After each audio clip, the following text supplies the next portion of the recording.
భాగానికి ప్రార్థన చేస్తున్నారు. ప్రతి ఒక్కరు కూడా తరలివచ్చినట్లయితే. పరిశుద్ధుడా, ప్రేమ గల తండ్రి, యేసయ్య మీకే వందనాలు, స్తుతులు, స్తోత్రం ప్రభువా. ఈ మించుమించు ఈ మధ్యాహ్న సమయంలో ఈ వాక్యాలను జ్ఞానం చేయబోతుండగా మీరే మీ బిడ్డలకు కావలసినటువంటి ఆత్మీయ ఆహారమును మీరే సిద్ధపరచమని ప్రార్థన చేస్తున్నారు. ఇంకా నువ్వు బలపరచండి, స్థిరపరచండి. మీ చిత్తం ఎంతో అప్పుడు మేము తెలుసుకుని నా ప్రభావ మీ చిత్తానికి లోబడి దాన్ని మేము కలిగి ఉండడానికి ప్రవేశించండి. మమ్మల్ని కూడా బలపరిచి ఇంకా నా ప్రభావి రాస్తులుగా నా ప్రభావం పనిచేయడానికి, అలా మేము స్తుతించడానికి, గణపరచడానికి నా తన ఇంకను మేమందరూ కూడా శక్తిని పొందుకొనొచ్చు. ఆత్మధైర్యంతో నా ప్రభు మీ వాక్యము ప్రకటించగలిగిన దానము మీరే మాకు దయచేయమని యేసుక్రీస్తు నామమున అడుగుచున్నాము తండ్రి, ఆమేన్. ప్రభువైన యేసుక్రీస్తు నామములో మీ అందరికీ ముందుగా శుభాభివందనాలు తెలియజేస్తున్నాను. ఇప్పుడు వచ్చినటువంటి మీ అందరూ కూడా వందనాలు.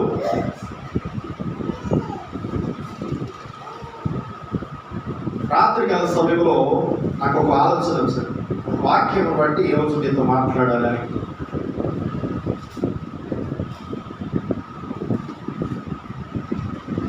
బైబిల్ గ్రంథాన్ని పరిశీలన చేస్తున్నటువంటి దానిలో మనందరూ కూడా ఏదో చదువుకుంటా వెళ్ళిపోతుంటాం.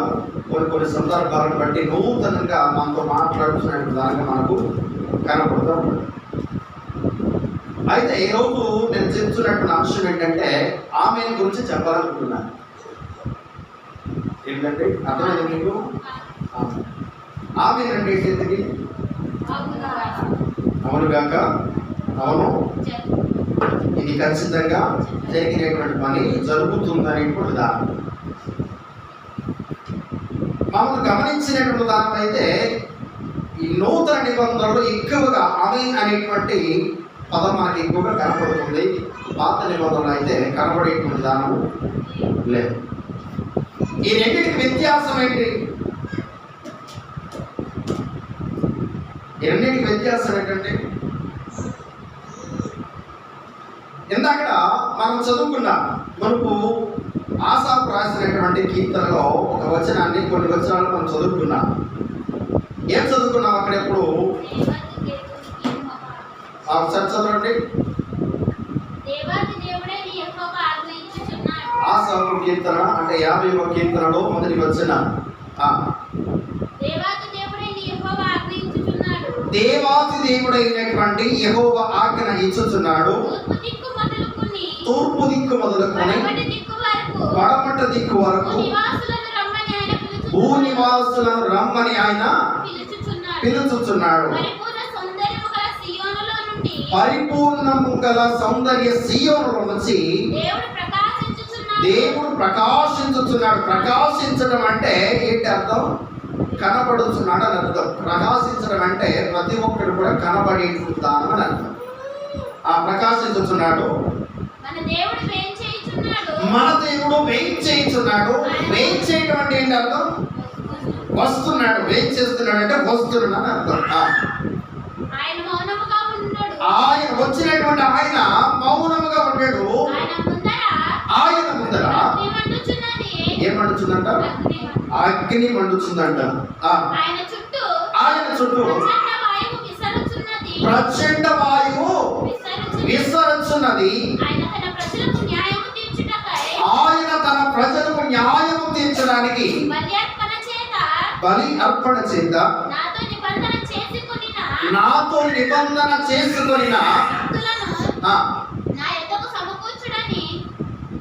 నా యొద్దకు సమకూర్చుడని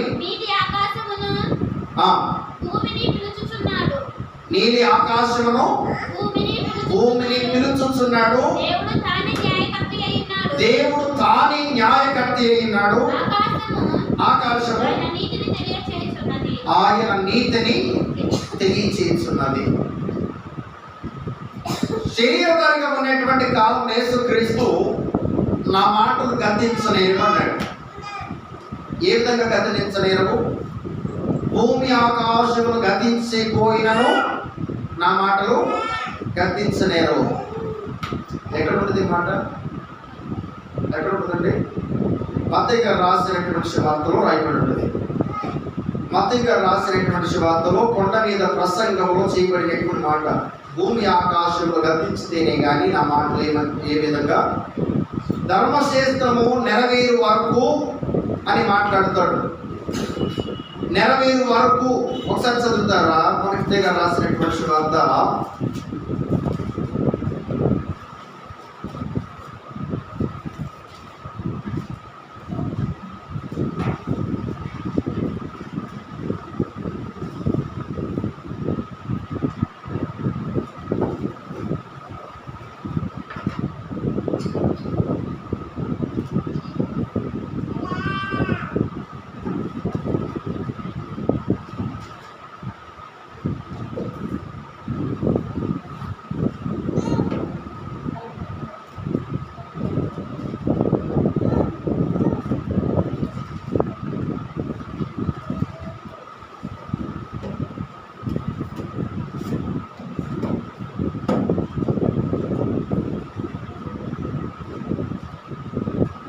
5వ అధ్యాయంలో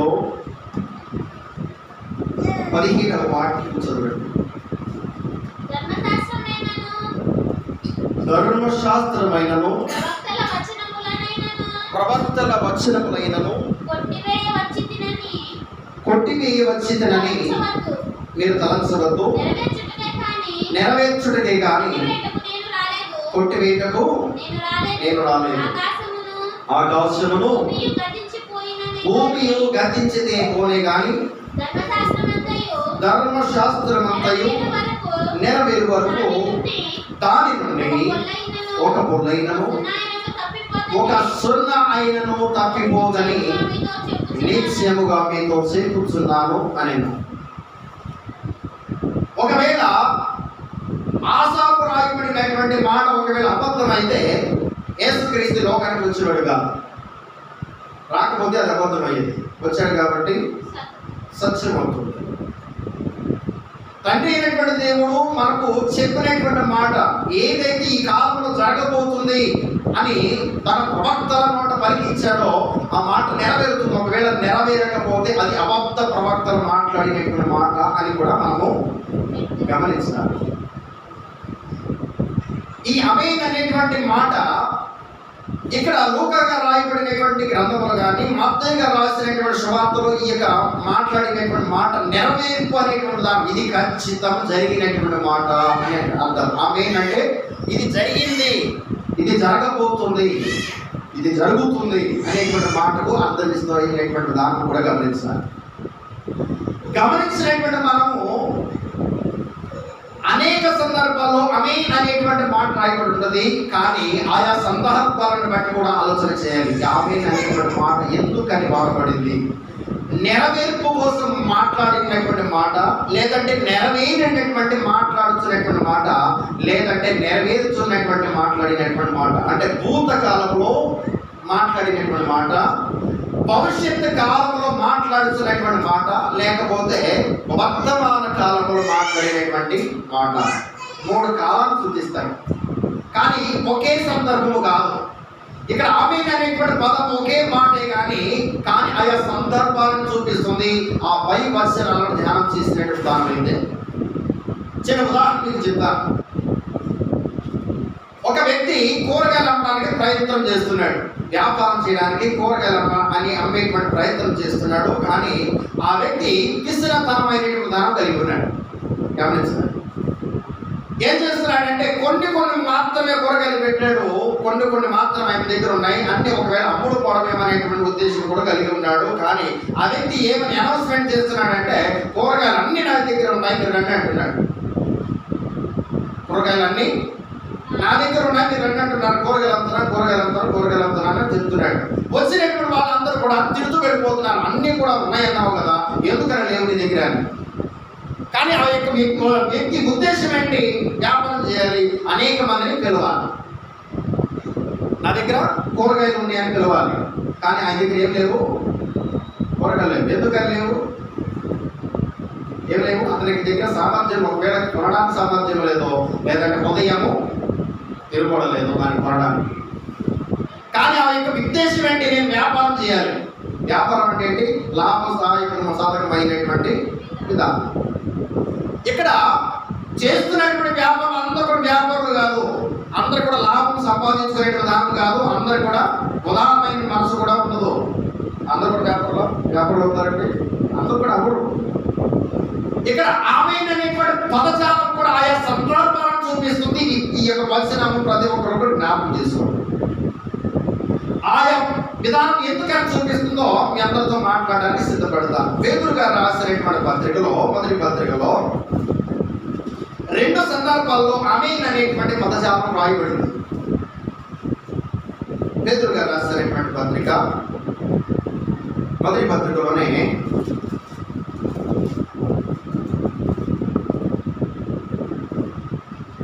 4వ అధ్యాయము 11వ వాక్యము చివరలో రాయబడింది. 4వ అధ్యాయము 11వ వాక్యము చివర, యుగ యుగములు మహిమయు ప్రభావమును ఆయన కొనుగాక ఆమేన్ అని రాయబడింది. 2వ వచనంలో అయితే చివరిగా 5వ అధ్యాయంలో ఆమేన్ అనేటువంటి పదజాలం కూడా రాయబడింది. క్రీస్తునందున్నటువంటి మీకందరికీ సమాధానము కలుగునుగాక. 2 కూడా ఒకటేనా? ఒకటేనండి, చెప్పాలి.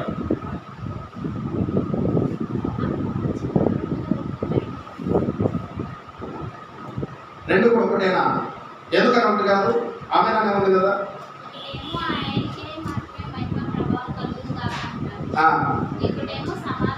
సమాధానం కలుగును కాక అంటే ఆమెనంటే ప్రభువా మాకు దయచేయండి, ఖచ్చితంగా దయచేయండి అని ఇక్కడ మాట్లాడుతున్నట్టు ఉదాహరణ.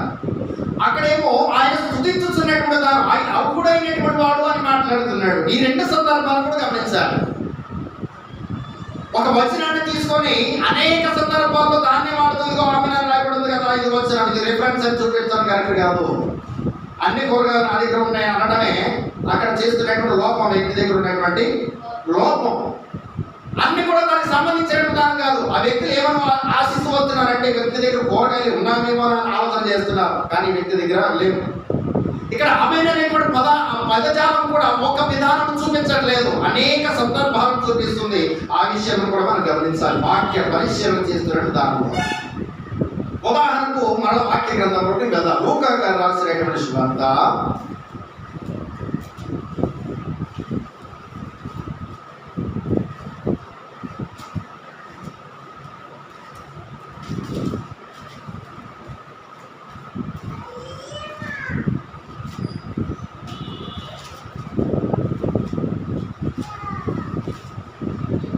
7వ అధ్యాయంలో 24వ వచనాన్ని చదువుకుందాం. లూకా గారు రాసినటువంటి సువార్త 7వ అధ్యాయము 24వ వచనమును ధ్యానం చేసుకుందాం. యోహాను దూతలు వెళ్ళిన తర్వాత ఆయన యోహాను గురించి ఎవరి గురించి అండి? ఎవరి గురించి? ఏ యోహాను? అందరూ కూడా క్లారిటీ కావాలి. బాప్తిస్ముని చూస్తున్నటువంటి యోహాను గురించి మాట్లాడుతున్నాడు. ఎవరు మాట్లాడుతున్నారంటే యేసు క్రీస్తు శరీరధారిగా ఉండినటువంటి కాలంలో మాట్లాడినటువంటి మాట. ఏమని మాట్లాడుతున్నాడు? అక్కడ ఉన్నటువంటి జనాంగంలో యోహాను గురించి తన దగ్గర ఉన్నటువంటి శిష్యులతో మాట్లాడుతూ యోహాను గురించి విధంగా మాట్లాడుతున్నాడు. మీరు ఏమి చూడడానికి అరణ్యంలోకి వెళితిరి? గాలికి కదులుచున్నటువంటి వెలున మరేమి చూడ వెళితిరి? సన్నపు బట్టలు ధరించుకునేటువంటి వారిన ఇదిగో ప్రశస్త వస్త్రములు ధరించుకొని సుఖముగా జీవించు రాజగృహములో ఉందరు. అయితే మరేమి చూడ వెళితిరి? ప్రవక్తన. 3 సందర్భాలు చెప్తున్నాడు, 3 విషయాలు చెప్తున్నాడు. కానీ వెళ్ళినటువంటి జనాంగం ఒక వ్యక్తిని చూడడానికి వెళ్ళారు. ఆ వ్యక్తి ఏం చేస్తున్నాడో చూడడానికి వెళ్ళారు. కానీ 3 సందర్భాలను ఎత్తి చూపిస్తున్నాడు ఆయన. ఏం చూడడానికి వెళ్తున్నారు? మేము ఏం నేర్చుకోవడానికి ఇక్కడికి వచ్చారు? మీ అందరూ కూడా ప్రశ్నిస్తున్నాను. ఏం నేర్చుకోవడానికి వచ్చారు? దేని నిమిత్తం వచ్చారు దేవునికి మందిరంలోకి? చెప్పాలి. ఒకరి ఉద్దేశం ఒకలాగా ఉంటుంది, అందరి ఉద్దేశం ఒకలాగా ఉండదండి. గమనించాలి ఈ విషయాన్ని. ఒకరి ఉద్దేశము ఒకలాగా ఉంటుంది. సహోదరి చెప్పబడిన విధానం అయితే, నాకు దేవుడు చేసినటువంటి మేలు విషయం నేను ఆయనకి కృతజ్ఞతాస్తుతులు చెల్లించాలి, నేను సాక్షిగా నిలబడాలని ఇందాక సాక్షి మనందరూ కూడా విన్నాను. ఆ వ్యక్తి ఆ యొక్క ఉద్దేశం బట్టి వచ్చినట్టు దాన్ని మనకు తెలుస్తుంది. ఇక్కడ ఉన్నటువంటి కొంతమంది వేరే ఉద్దేశం కలిగినటువంటి దానంగా ఉంటారు. ఒకవేళ వాక్యం ఏమి వినబడుతుందో, వాక్యం ఏమి చెప్పబడుతుందో, నేను ఏ విధంగా బలపడతాను అనేటువంటి విధానం కూడా. అక్కడ వెలుస్తున్నటువంటి జనాంగంతో దేవుడు మాట్లాడుతున్నాడు. ఏమని మాట్లాడుతున్నారంటే, గాలికి ఎగురుతున్నటువంటి రెలు చూడడానికి మీరు వెళ్ళారా అన్నాడు. గాలికి ఎగురుతున్నటువంటి రెలుని ఎవరు సూచిస్తుందంటే, పరిసయ్యులు సూచిస్తుంది. ఎవరండి? పరిసయ్యులు అంటే ఎవరంటే, ప్రధాన యాజకత్వం పొందినటువంటి వారుగా ఉండినటువంటి అధికారం పొందినటువంటి వారిని పరిసయ్యులు అంటారు. ఈ పరిశీలన ఎవరంటే, గాలికి ఎగురుతున్నటువంటి రెల్లు వంటి వారు, అంటే ఎటు గాలి కొడితే అటు కదులుతున్నటువంటి వారు. తానా అంటే తన్నాన అనేటువంటి బ్యాచ్కి చెందినటువంటి వారు అని అర్థం. ఎవరు అర్థం కావాలంటే, ఒక వ్యక్తి ఈ విధంగా మాట్లాడుతున్నాను, మాట్లాడేది కరెక్టే అనేటువంటి దాన్ని ఖండించే విధానం వీళ్ళ దగ్గర లేదు. ఈ గాలి వేస్తే ఇటు వంగుతుంది, ఆ గాలి వేస్తే అటు వంగుతుంది, దీనికి నిలబడేటువంటి స్వభావం లేదు అని అర్థం. ఇక్కడ ఎవరు సూచిస్తుందంటే, పరిశీలన సూచిస్తుంది. ఒకవేళ పరిశీలిక విధానం మీరు చూడడానికి యోహాను దగ్గరికి వెళ్ళారా అని ప్రశ్నిస్తున్నాడు. అర్థమైందా మీకు? అర్థమైందండి? ఇక్కడ ఆమెనటువంటి పదజాలం ఎంత వివరాన్ని వివరిస్తుందో, ఇక్కడ మాట్లాడినటువంటి మాట కూడా అంతే వివరాన్ని వివరిస్తుంది. మనలో ఉన్నటువంటి ప్రతి ఒక్క దాన్ని సూచిస్తున్నాడు ఆయన. మీరు దేనికి వెళుతున్నారు అని, మీరు దేని విధంగా ఆరాధిస్తున్నారు అని అర్థం. ఏ విధంగా చేయడానికి, ఏ విధంగా స్తుతించడానికి మీరు వెళుతున్నారు, లేదంటే ఏ విధంగా ఆయన వెతకడానికి మీరు వెళుతున్నారు. గాలికి ఎగురుతున్నటువంటి రెల్లు చూడడానికి వెళ్ళారా అంటే, పరిచయం వంటి వాడైనటువంటి విధానంగా మీరు ఆయన చూడడానికి వెళ్ళారా? ఒకవేళ అటువంటి వాడైతే రాజ వస్త్రములు ధరించుకుని, ప్రశస్త వస్త్రములు ధరించుకునేటువంటి వాడుగా ఉంటాడు. ఒకవేళ మీరు ప్రవక్తను చూడడానికి వెళ్ళారా? రెండో విషయం. మూడో విషయం ఏంటంటే, ప్రవక్తను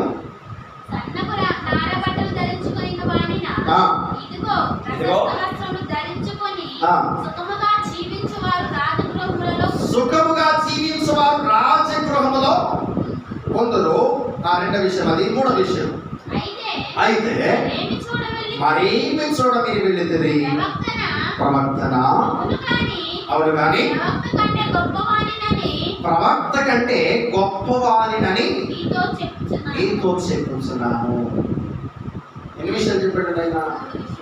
మూడు విషయాలు. ఈ వాక్యం చెప్పడానికి ముఖ్య ఉద్దేశం ఏంటంటే,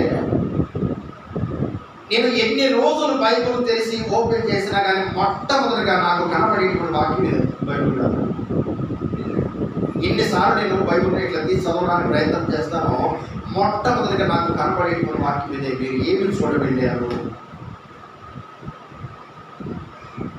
ఆయన ఆరాధించేవారు సత్యముతో, ఆత్మతోనూ సత్యముతో ఆరాధించాలి అనేటువంటి చెప్పినటువంటి ఆయనను మనం ఏ విధంగా కొనియాడడానికి వెళుతున్నాం?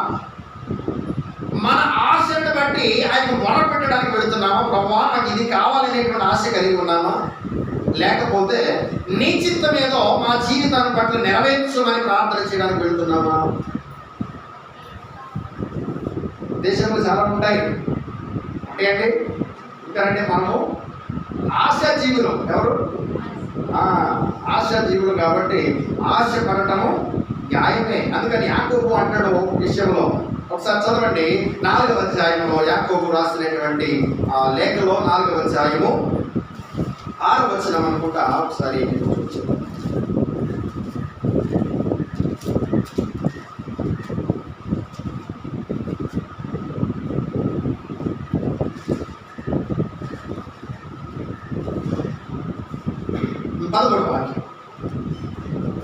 యాకోబు రాసినటువంటి పత్రిక, నేనైనను రేపైనను ఒకానొక పట్టణంకు వెళ్ళి అక్కడ ఒక సంవత్సరం నుండి వ్యాపారం చేసి లాభము సంపాదించుకుందాము అని చెప్పుకుంటున్నటువంటి వారులారా, రేపేమి సంభవించునో నీకు తెలియదు. మీ జీవమే పాటిది. మీరు కొంతసేపు కనబడి అంతలో మాయమైపోవచ్చున్నటువంటి ఆవిరి వంటి వారే. కనుక ప్రభువు చిత్తమైతే మనము బతికి ఉండి ఏమైనా ఆశపడాలంటే ఇప్పుడు ప్రభువు చిత్తం అయితే ఇది ఒకవేళ చేస్తానేమో అనే ఆశ కలగటం మంచిదే. కానీ ఒకవేళ దాని మీద ఆధారపడటం మాత్రం మీరు చేయమంటే దేవుని చిత్తం ఏదో మీరు తెలుసుకోండి. ఒకవేళ మీ చిత్తం అయితే ఒకవేళ నేను చేస్తానేమో. ఈ ఆధారపడేటువంటి క్రమం రెండు విధాలుగా ఉన్నాయి. ఒక వ్యక్తి ఏమో ఆలోచన బట్టి ఆధారపడుతున్నాడు, రెండవ వ్యక్తి ఏమో దేవుని వైపు చూస్తూ ఆధారపడుతున్నాడు. ఒకవేళ మీ చిత్తం అయితే కానీ మీరు జరిగించండి అని ఆధారపడుతున్నాడు. రెండవ వ్యక్తి ఏమో ప్రార్థన చేస్తున్నాడంటే ఖచ్చితంగా నా పట్ల ఇది చెయ్యి ప్రభు అని ప్రార్థన చేస్తున్నాడు. ఇటువంటి మీరు విధానం వద్దు, మీరు ఆవిరి వంటి వారు అని మాట్లాడుతున్నాడు. సందర్భం ఒకటే కానీ ఉద్దేశము వేరు. ఆమె అనేటువంటి పదజాలం ఒకటే కానీ వాడబడుతున్నటువంటి పరిస్థితులు వేరు. ఒకే రిఫరెన్స్ ని 4 రకాలుగా చూపించిన, 4 వ్యక్తులు చూపించిన, 4 విధాలుగా చూపించిన అక్కడ విధానం మార్చబడుతుంది. కానీ ఒక వచనాన్ని బట్టి మనం అక్కడ పరిశీలన చేసినటువంటి విధానం అయితే నీతో ఏదైనా మాట్లాడుతుంది. కానీ ఆ విషయాన్ని గమనించట్లేదు ఇప్పుడున్నటువంటి సమాజం. లోక సమాజం ఏమని మాట్లాడుతున్నారంటే అక్కడ రెఫరెన్స్ ఆమె అని ఉంది కదా, మీరు అందరూ కూడా ఆమె చెప్పండి. ఆమె చెప్తారా?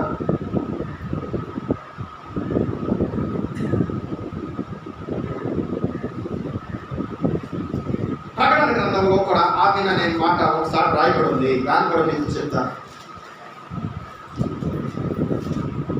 ప్రకటన గ్రంథము 1వ అధ్యాయంలో 7వ మాట, ఎదిగో ఆయన మేఘారూఢుడై వచ్చుచున్నాడు, ఆయనను పొడిచిన వారు కూడా చూస్తారు, పూజలందరూ ఆయనను చూసి రొమ్ము కొట్టుకుందురు. అవును, నేను సూచిస్తున్నాను ఈ మాట. ఆయన రావడం తథ్యం, ఆయన మేఘారుడై వస్తాడనేటువంటి మాట కూడా ఖచ్చితం.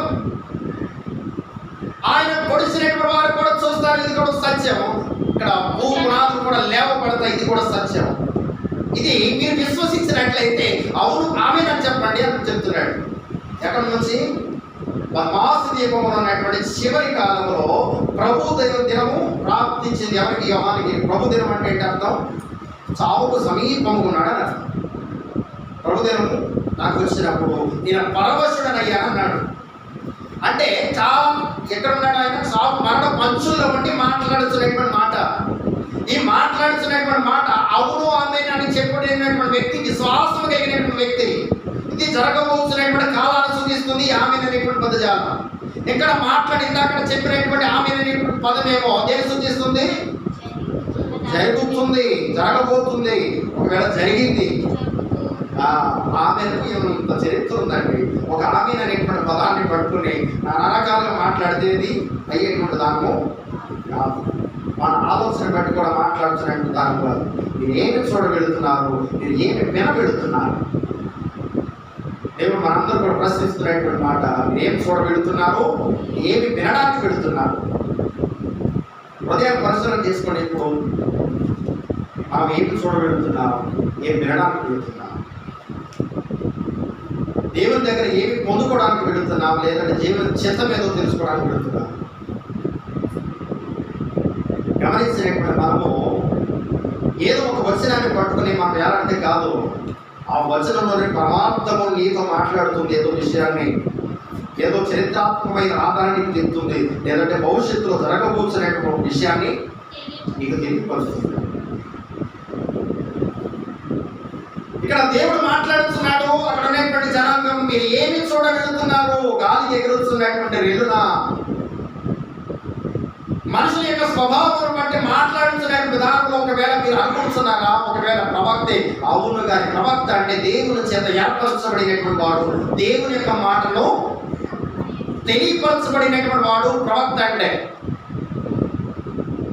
ఆయన నోట నుంచి వచ్చినటువంటి మాట అంటే ఉద్దేశపరంగా వచ్చినటువంటి మాట కాదు. ఒకసారి చదువుతాం. ప్రవచనం అంటే ఏంటో పేతురు గారు రాసినటువంటి మొదటి పత్రికలోనే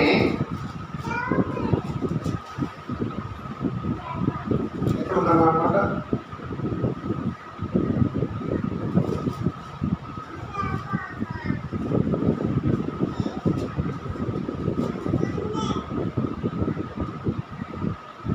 రెండవ పేతురు మొదటి అధ్యాయము 20వ వాక్యం.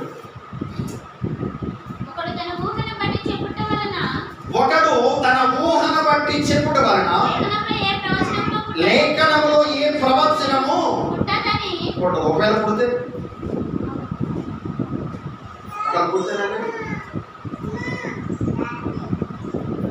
అది అబద్ధమే కదా. మనుషుల యొక్క ఊహను బట్టి మాట్లాడినటువంటి మాట ఆ వ్యక్తి నాశనాన్ని కొట్టిస్తుంది. ఒకవేళ దేవుని చిత్తమైనటువంటి మాట అయితే ఖచ్చితంగా నెరవేరుతుంది. నెరవేరి అనేక మంది జనాంగాన్ని నిలబెడుతుంది. యెహెజ్కేలు గ్రంథంలో 6వ అధ్యాయం, యెహెజ్కేలు గ్రంథము 6వ అధ్యాయంలో మొదటి వచనాన్ని ధ్యానం చేసుకుంటారు. 8వ అధ్యాయం మొదటి వాక్యం.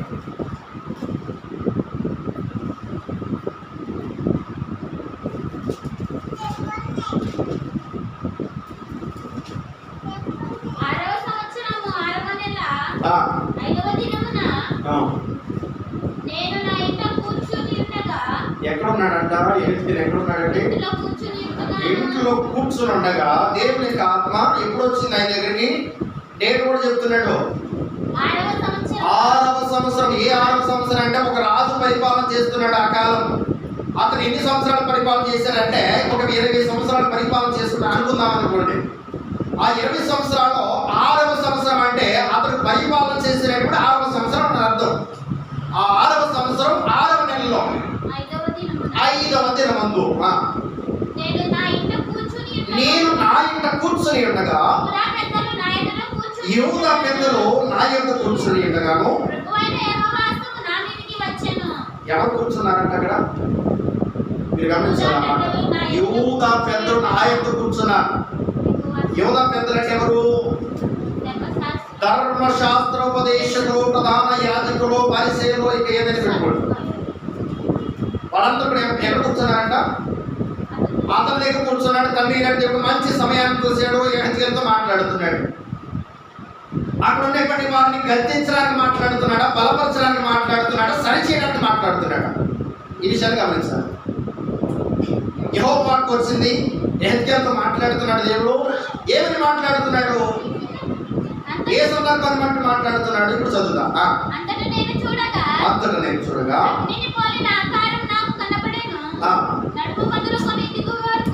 నడుము మొదలుకొని దిగువ వరకు అగ్నిమయమైనట్టుగాను, నడుము మొదలుకొని పైకి తేజోమయమైనట్టుగాను కలుగుతున్న ఆయన నాకు కనపడ్డాడు. ఒక పోలికను చెప్తున్నాడు. ఆయన విధంగా కనపడ్డాడు అని చెప్పండి. మరియు చెయ్యి వంటిది ఒకటి ఆయన చాపి నా తల వెంట్రుకలు పట్టుకొనగా ఆత్మ భూమి ఆకాశం మధ్యకు నన్నెత్తి. అంటే చెయ్యి అంటే ఆత్మకు సాదృశ్యం. ఈ మాటలు గమనించారు. దేవుని యొక్క హస్తం నా మీదకి వచ్చిందంటే, దేవుని హస్తం అంటే దేవుని యొక్క ఆత్మ నా మీదకి వచ్చిందని అర్థం. ఆయన చెయ్యి చాపుతున్నాడంటే ఆయన ఆత్మాంశుడే, అంటే ఆత్మను యెహెజ్కేలు మీదకు పంపిస్తున్నాడు. పంపించేమని మాట్లాడుతున్నాడు?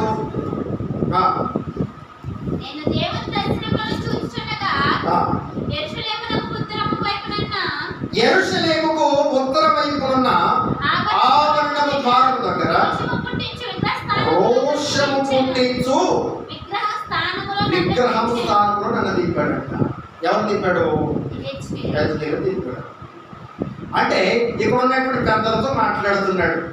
ఏమని మాట్లాడుతున్నావు? పెద్దలారా, ఉత్తర దిక్కున మీరు విగ్రహమైనటువంటి విధానం మీరు ఆచరిస్తున్నానని దేవుడు బయలుపరుస్తున్నానని మాట్లాడుతున్నాడు. సూటిగా ఒకవేళ చెప్పాలంటే అర్థమైందండి మీకు?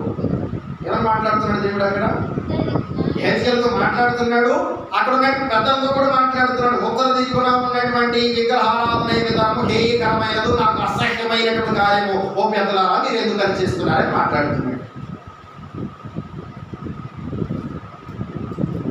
ఉద్దేశం ఏంటి దేవుడిది? అక్కడ ఉద్దేశం ఏంటంటే దేవునికి ఆత్మను పొందుకునిస్తున్నటువంటి దాంట్లో చాలా రకాలుగా ఉంటాయి. బలపడేటువంటి విధానం ఉంటుంది, బలహీనపడేటువంటి దాని కూడా ఉంటుంది. అదే బలహీనపడటం ఏంటంటే దేవునికి ఆత్మను పొందుకుంటే బలహీనపడతామా? ఒకవేళ ఎందుకని బలహీనపడుతున్నాడు ఆ వ్యక్తి అంటే, ఆ వ్యక్తి ఒకవేళ సరి చేసుకునేటువంటి దానం కలిగి ఉండడానికి.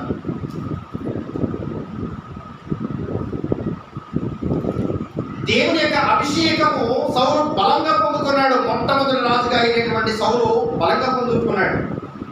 తర్వాత అతిక్రమమును బట్టి దేవుని యొక్క నుంచి మరణ దురాత్మ వచ్చింది. ఎందుకని?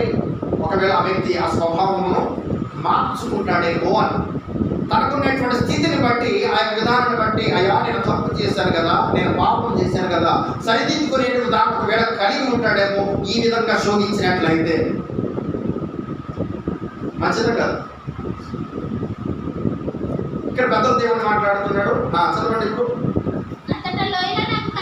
అంతటా లోయలో నాకు కనబడిన దర్శన రూపమును ఇశ్రాయేలు దేవుని ప్రభావమును అచ్చట కనబడెను. నరపుత్రుడా, ఉత్తర వైపు తేరి చూడమని యెహోవా నాకు సెలవిచ్చి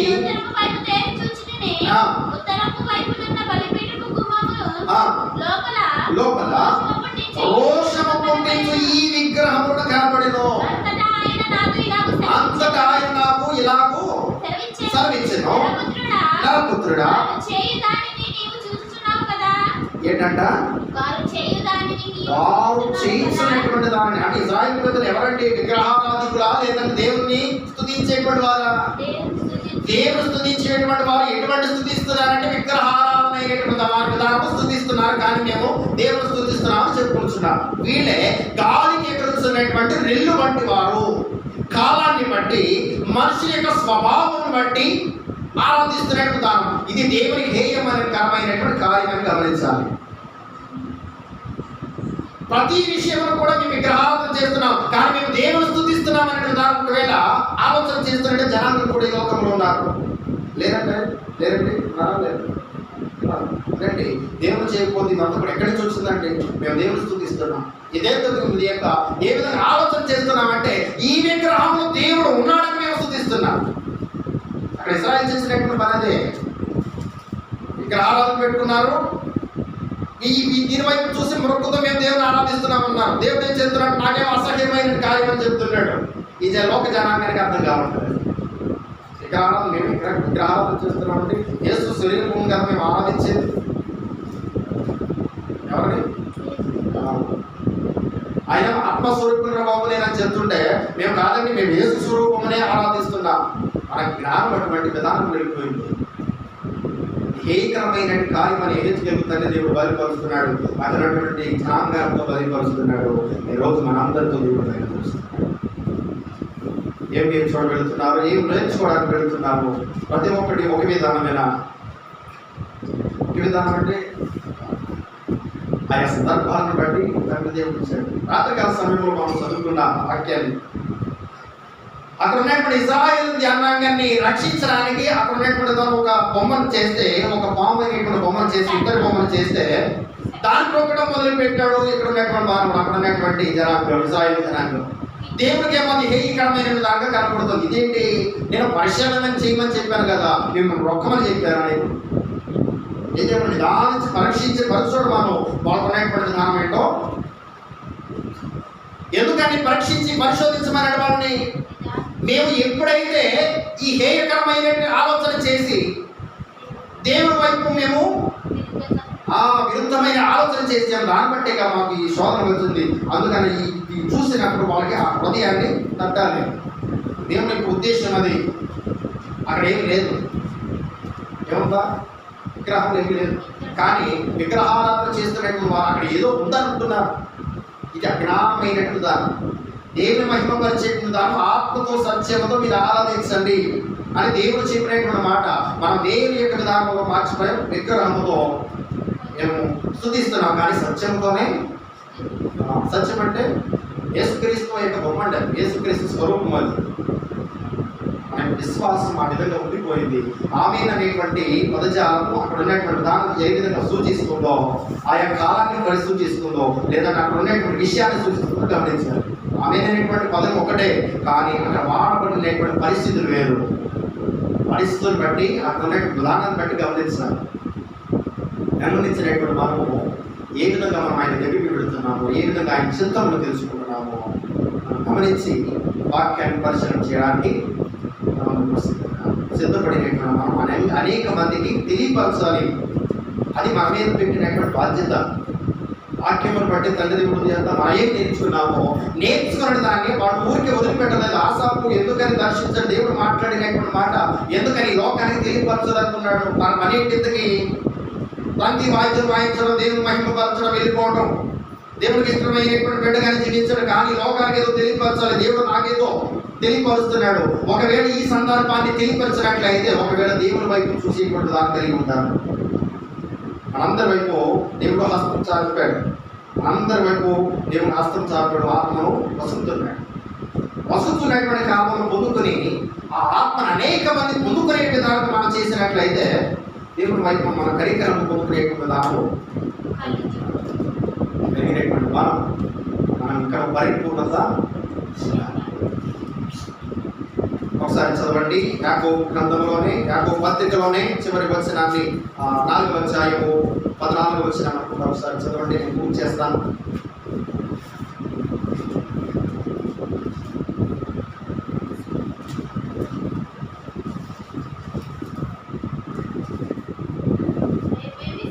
పదిహేను వాక్యం చదవండి. ప్రభు చిత్తమైతే మనం బ్రతకండి, ఇది అది చేతుమని చెప్పుకొనమనేమో. ఇప్పుడైతే మీరు మీ డంబముల యందు అతిశయపడుచున్నారు. ఇటు అతిశయమంతయు చెడ్డది. కాబట్టి మేలైనదియు నెరిగియు అలాగు చేయువానికి పాపము కలుగుతుంది. తెలిసినటువంటి మనము ఒకవేళ నాకు తెలియదులే, ఈ విధానం చేసిన పర్వాలేదు అంటే ఏమొస్తుందండి? పాపం వస్తుంది. సత్యం తెలిసినటువంటి మనం ఏం చేయాలి? ఒకవేళ ఆ వ్యక్తి ద్వేషించినప్పటికీ, వేరే విధానం కలిగినప్పటికీ మనం చెప్పవలసినటువంటి మాత్రము చెప్పాలి. అక్కడ అనేటువంటి పెద్దలు ఉన్నారు. ఒకవేళ దేవుడు మనకు భయపరిచాడు, వీటిని ఒకవేళ ద్వేషమైన స్వభావాన్ని ధరించుకుంటానని నన్ను చంపేస్తాడని మనకు భయపడాలి. ఏం చేయాలి అన్నది ఉన్నట్టుగా చెప్పాడు. మీరు విగ్రహారాధన చేస్తున్నారంట, అది దేవుని హేయకరమైనట్టు దాంట్లో దేవుడు భయపరుస్తున్నాడు, అది మీరు మార్పుకుండా చెప్పాడు. అన్నది ఉన్నట్టుగా చెప్పేది సత్యం. ఆ సత్యం మనలో స్థాపించబడినట్లయితే ఆయనను పొందుకునేటువంటి దానము మనం కలిగి ఉన్నామని అర్థం. ఒకవేళ ఆ విధంగా పొందుకొని ఉన్నప్పటికీ మనం ఎక్కడో అవిధేయతలో నడుస్తున్నామంటే పాపాన్ని కూడా తెచ్చుకుంటున్నామని అర్థం. ఏ విధంగా మనం బలపడాలో మీరు నిర్ణయించుకొని దేవుని దానంలో దేవుని మహిమపరచడానికి సిద్ధపడాలి. ఈ మాట ముగిస్తున్నాను. వాక్యంలో మన హృదయంలో తండ్రి దేవుడు బదిలిపరచుగాక.